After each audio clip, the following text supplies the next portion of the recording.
space was designed with myself in mind, as I needed a workspace for my clothing business, Trend Savvy. I was pretty excited. I needed something that would be cost effective but also look good too. My biggest inspiration was definitely Pinterest. I love a Scandinavian and vintage style, so when I was shopping I was looking for items of this style. The room before was pretty much a blank canvas, so I kind of felt like I had creative control and complete freedom just to do whatever I wanted.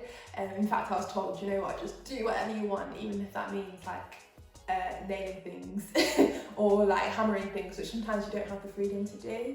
And so I was really happy with that. Initially I was gonna put down some flooring myself, but then I thought, okay, I'm not gonna be here for longer than a year, so maybe I shouldn't spend all that money into flooring, and also the time and the effort that it took. I was just too lazy for that, to be honest. Yeah. The feature pieces are definitely the white Scandinavian style chairs. Even before this project, I had them in my imaginary shopping basket, and everything else is either black to contrast them or a light colour to complement them. I selected all of these items because they were cost effective and easy to assemble.